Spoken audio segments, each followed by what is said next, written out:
আমাকে বলে যে আমার ছেলে কোথায় দেখ, আর তোমার ছেলেরে মেরে ফেলবো, আমাদেরকে 4 লক্ষ টাকা যদি না দাও। আমরা যখন মাগরিব নামাজ পড়াই তখনও ছেলেটা ছিল। আমরা ক্লাসে বসছি, তারপর হঠাৎ করে দিয়ে নাই। আমি বৃহস্পতিবারের সন্ধ্যায় বাড়িতে যাই।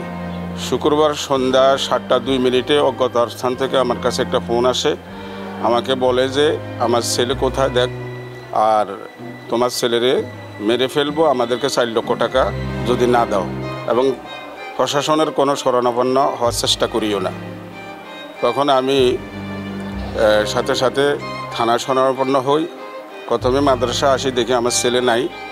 তারপরে থানায় আমি জিডি করি। প্রশাসন এ ব্যাপারে চেষ্টা করতেছে, কিন্তু আজ পর্যন্ত আমার ছেলের কোনো সন্ধান আমি পাই নাই। আমি সরকারের উচ্চ মহলে আমার দাবি, আমার সন্তানকে আমি যেন জীবিত অবস্থায় যেন আমি পাইতে পারি, সেই জন্য আমি সরকারের সর্বোচ্চ সকলের কাছে আমি সহযোগিতা কামনা করছি। তো হুজুর এই সপ্তাহে বৃহস্পতিবার বাড়িতে গেছেন। এরপরে আমি আমার দায়িত্ব পালনত ছিলাম। মাগরিবের আগে আমরা যখন মাগরিবের নামাজ পড়াই তখনও ছেলেটা ছিল। মাগরিবের নামাজ পড়ানোর পরে আমি পেছনে যাই, দেখি ছেলেটা বাইরে হওয়ার জন্য উদ্যত হইতেছে। আমি তাকে বিরোধ বারণ করি, সে বিষয়ের ভিতরে আসে বলে আমি থুতু ফেলবো। এর ফলে সে থুতু ফেলে ভিতরে আসে সুন্নত পড়ে, আমি সুন্নত নামাজ পড়ি। এরপরে আমি সকল ছাত্রদেরকে উপরে পাঠাই, সবাই উপরে যে ক্লাসে যায়। আমি মাদ্রাসার একটা কাজের কারণ মসজিদ থেকে বাইরে দোকানে গেলাম, দোকান থেকে আসি, উপরে বসে দিয়ে ছেলেটা নেই।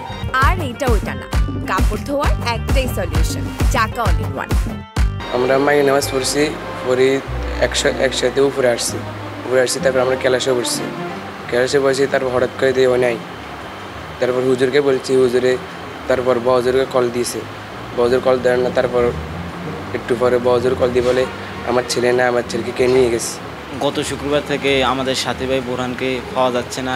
কে বা কারা কিডন্যাপ করে নিয়ে গেছে, টাকা পয়সা চাইতেছে, মেরে ফেলবে, হুমকি দিচ্ছে। আমরা আবার আমাদের সাথী ভাই বোরহানকে ফিরে পাইতে চাই, যে যেন সুস্থভাবে ফিরে আসে।